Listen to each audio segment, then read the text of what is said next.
Bonjour. Quand je me suis levée ce matin, il y avait un superbe soleil dans ce ciel bleu de Belgique, une luminosité incroyable et je me suis dit, je vais en profiter pour une fois pour faire une vidéo la lumière naturelle parce que ce soleil est tellement magnifique qu'il n'a pas duré. Pas du tout. À ce moment-là, il est 4h30, il fait dégueulasse, il fait presque même noir. Voilà. Ceci explique cela, ceci explique pourquoi cette année, il n'y a pas une seule vidéo que j'ai faite avec la lumière naturelle. C'est tout simplement parce qu'en Belgique, il fait dégueulasse.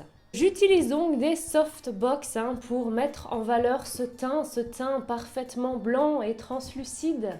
Sinon, je suis particulièrement lente aujourd'hui, je n'arrive pas à me motiver. Je suis en congé, mais qu'est-ce que je suis lente! C'est horrible une journée comme ça où j'arrive pas à avancer, je mets extrêmement de temps pour tout faire, c'est extrêmement désagréable. Mais surtout aujourd'hui, fin d'année oblige, j'avais envie de vous faire un peu un retour sur toutes les lectures que j'ai faites en 2019 et plus particulièrement sur les livres que j'ai abandonnés parce que cette année je me suis un peu lâchée, j'en ai vraiment abandonné pas mal des livres. Ah ouais. Pourquoi j'ai abandonné autant de livres? Eh bien tout simplement puisque maintenant je suis libraire et comme j'ai envie de conseiller le maximum de livres, un grand nombre de livres maximum possible, inimaginable qu'on puisse aux clients, eh bien il me faut lire beaucoup de livres. Et quand on lit beaucoup de livres, eh bien parfois ça arrive, on les abandonne parce qu'on n'est pas dedans, parce que le livre nous fait chier, aussi, ou parce qu'on n'aime pas, voilà, c'est tout. Bien évidemment, je vous ai fait une sélection, puisque sur pas mal de livres, il n'y aurait pas vraiment eu d'argumentation sur le pourquoi du comment de l'abandon. Il y aurait eu tout simplement, moi j'aime pas. Et puis aussi, disons-le, il y a une bonne partie des livres que j'ai abandonnés, que j'ai totalement oubliés, c'est pour vous dire à quel point ils m'ont marqué. On commence tout de suite avec L'amant de Lady Chatterley de D.H. Lawrence. Disons-le comme ça, pourquoi pas. Ce livre est présenté comme l'un des livres précurseurs en ce qui concerne la littérature érotique puisque pour l'époque, il a fait pas mal de scandales. Il est sorti initialement en 1928 mais il est sorti d'abord à Florence, donc en Italie, puisque l'auteur qui était anglais n'a pas pu faire paraître son livre dans son propre pays qui est donc l'Angleterre, vous suivez anglais-Angleterre, puisque ce n'était pas possible, c'était un livre beaucoup trop subversif pour l'époque, évidemment puisque dedans on va notamment parler de la sexualité d'une jeune femme et de ses désirs. Et ça c'est subversif. Évidemment j'en rigole, mais pour l'époque, bien évidemment, les mentalités étaient tout autres. Il faut savoir remettre les choses dans leur contexte. C'était vraiment quelque chose qu'on ne faisait pas, c'était pas possible. Il a fallu donc attendre 1960 pour que son livre soit publié en Angleterre, bien après la mort de l'auteur. Dans ce livre, on va suivre la jeune Constance, Lady Chatterley, donc, qui, elle a un mari bien sympathique, elle a quand même des sentiments pour lui. Le problème, c'est que son mari est paralysé et est devenu impuissant. Elle commence donc petit à petit à être quelque peu frustrée sexuellement puisque elle a des désirs qu'elle aimerait assouvir. Elle va finir par rencontrer un jeune homme plutôt séduisant mais qui n'est pas forcément de la même classe sociale qu'elle, ce qui notamment a contribué à rendre le livre encore plus subversif pour l'époque. Donc voilà, elle tombe quelque peu dans cette passion sexuelle, sensuelle et amoureuse, et il se passe quelques petits trucs, c'est vrai. Si on oublie totalement le contexte et qu'on regarde ce texte avec nos yeux, de personnes qui vivent en 2019 et bientôt en 2020, eh bien, il se passe pas grand chose. Voilà, c'est pas folichon quoi. Pour l'époque, c'était quelque chose d'extraordinaire. Et c'est pour ça que j'avais envie de le lire, puisque je considère vraiment ce livre comme un chef-d'œuvre, même si je l'ai lamentablement abandonné. Avec ce texte, il faut savoir remettre les choses dans leur contexte, replacer un peu l'historique, ce que je n'ai absolument pas fait. Voilà, j'avais un peu la flemme, quand j'ai commencé cette lecture, et donc, j'avais pas envie de le faire. Je l'ai pas fait, j'ai abandonné. Est-ce que je vais recommencer? Bien évidemment que je vais recommencer ce livre. Quand? Je ne sais pas, sûrement en 2020, mais je ne m'arrêterai pas là. Surtout qu'en plus d'avoir quelques scènes un peu olé olé, il y a aussi notamment toute une description de la société et de la politique anglaise de l'époque, et ça, en fait, ça m'intéresse. C'est juste que je n'ai pas persévéré. Ce n'est pas bien. Je vais retenter l'expérience bientôt. Livre suivant, c'est La Fée Carabine de Daniel Pennac.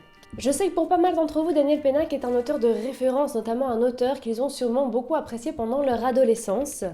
Et ce n'est pas du tout mon cas, puisque en fait, Daniel Pennac, j'ai lu de lui absolument rien.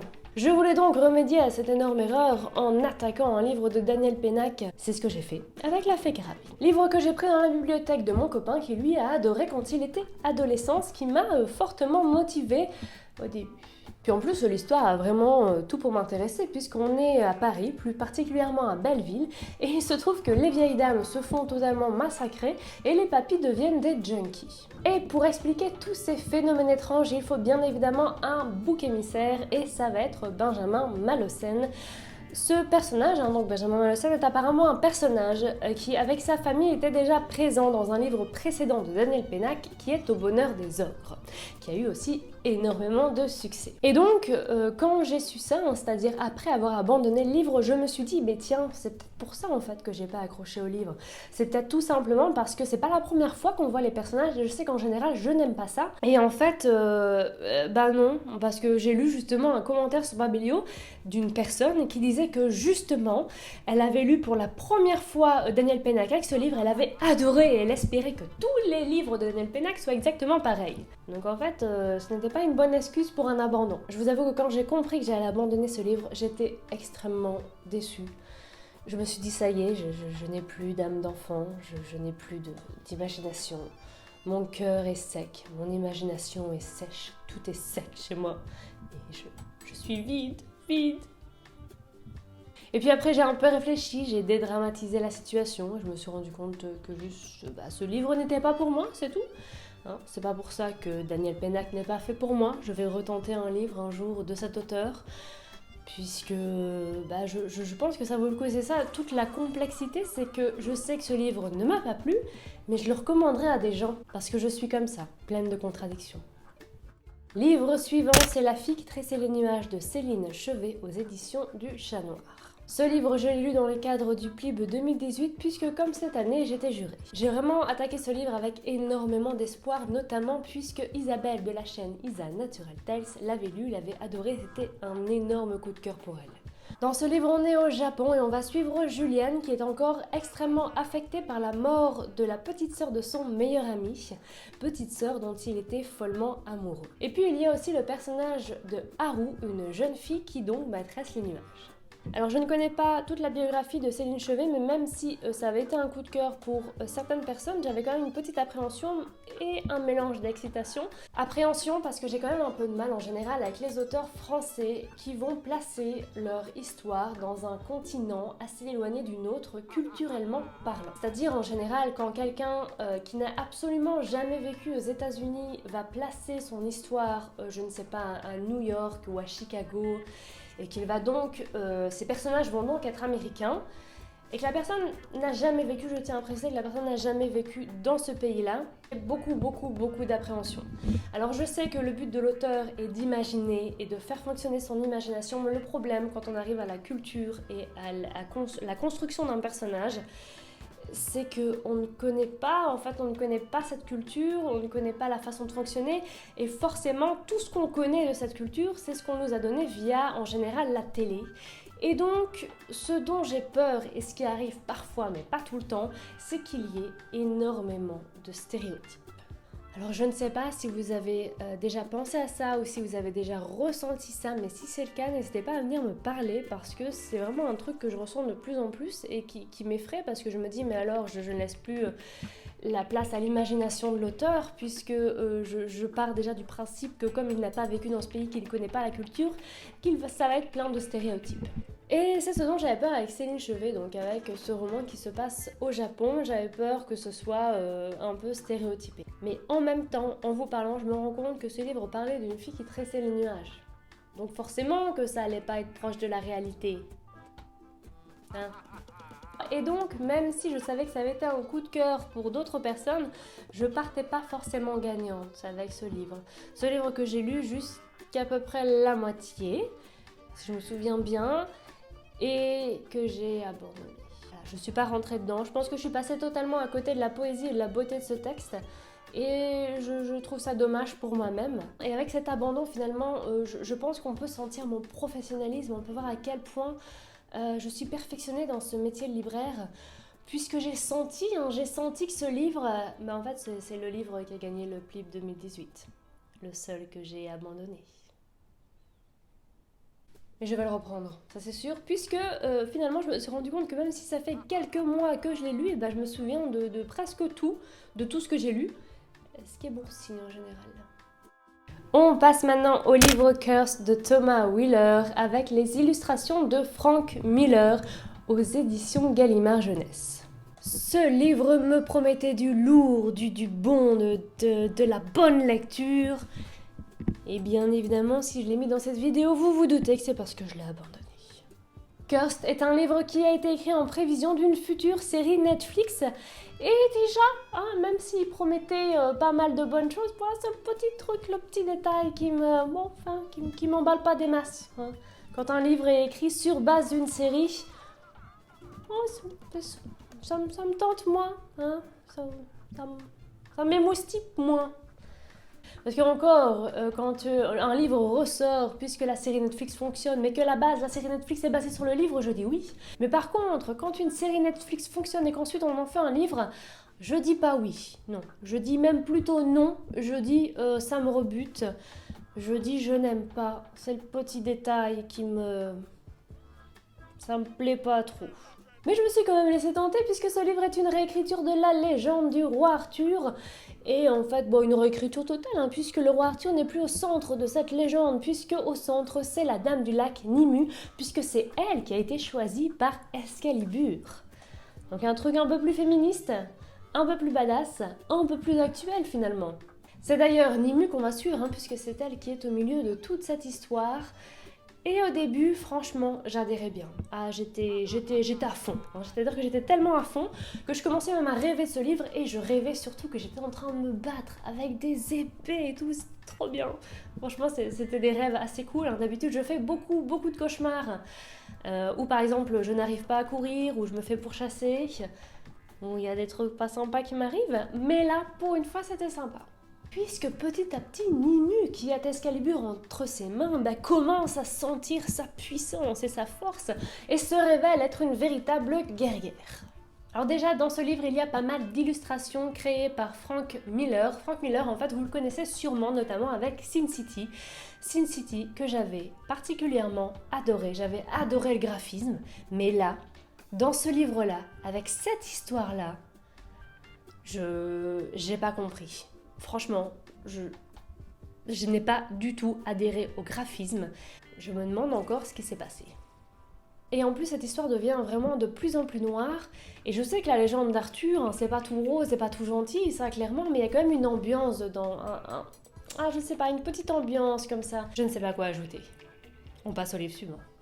Livre suivant, c'est Cogito de Victor Dixon aux éditions Robert Laffont. Avant de lire ce livre-là, je n'avais absolument jamais lu de livre de Victor Dixon, mais j'avais entendu pas mal de très bonnes critiques sur Phobos notamment, qui était une trilogie, si je ne m'abuse.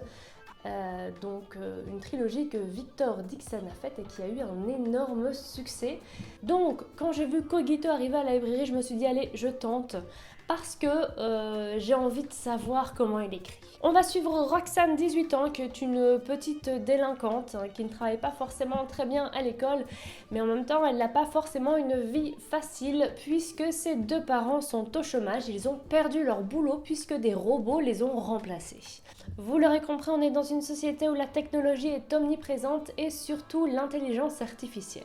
Roxane doit passer son brevet d'accès aux corporations. C'est ce brevet qui va lui permettre d'avoir en fait un meilleur boulot et d'éviter de finir comme ses parents, c'est-à-dire au chômage, puisqu'une machine l'aura remplacé. Alors c'est assez triste, mais elle doit passer ce brevet et surtout elle doit l'avoir. Ce qui n'est pas forcément facile puisque je vous le rappelle qu'elle n'étudie pas très bien et qu'elle n'a pas forcément des bonnes notes. Mais elle a de la chance puisqu'elle a été prise pour participer à un stage de programme neuronal qui va lui permettre en fait de tout simplement devenir un petit génie sans forcément beaucoup étudier. Bon, il y a un petit souci, c'est que cette technologie, on n'est pas sûr qu'elle soit sûre quoi. Hein. Par contre, ce qui est sûr, c'est qu'on apprend beaucoup de choses très vite, sans faire d'efforts. Ça, c'est pas mal. Ouais, pourquoi pas. Donc, j'ai débuté ce livre et comme tout bon lecteur, j'ai commencé par les premières pages. Et au début, ça allait. J'avais peut-être une petite aversion pour Roxane, qui clairement me tapait sur le système. Mais j'ai décidé de continuer parce que l'histoire m'intéressait. Et petit à petit, l'histoire m'intéressait moins et Roxane me tapait toujours autant sur le système, donc j'ai abandonné. Mais ça ne m'a pas découragée pour autant de lire d'autres livres de Victor Dixon, puisque justement vient de sortir Extincta, et je l'ai commencé aussi. Alors on est dans un futur où la planète est totalement déglinguée, on a fait de la merde, on le sait, eux en subissent les conséquences. Il n'y a plus d'écosystème, c'est vraiment la merde. Hein. En plus, ils se retrouvent dans un petit lopin de terre au nord de la planète, puisque plus rien n'est vivable. Voilà, il n'y a plus d'écosystème, il n'y a plus d'environnement, il n'y a plus rien à sauver finalement. Et à croire que la fin de l'écosystème a aussi mis fin tout simplement aux lois sociales et aux avancées sociales, hein, puisqu'en fait, ils se sont retrouvés dans un système de caste. Donc il y a les moins que rien, hein, qui font tout le boulot. Les gens qui sont une sorte de prêtres, de prêtresses qui pleurent toute la journée et bien évidemment les dirigeants qui n'en foutent pas une et qui sont préservés de tout problème. Est-ce que j'aime cette lecture pour l'instant? Mais peut-être pas trop, mais je persévère. Dernier livre dont j'avais envie de vous parler dans cette vidéo, c'est Hyperion de Dan Simmons. J'ai débuté ce livre puisque j'avais énormément envie d'un bon livre de science-fiction et je me suis dit quoi mieux que le cultissime space opéra Hyperion pour avoir un bon livre de science-fiction. Alors le petit problème c'est que je l'ai pris sur Audible, donc en livre audio.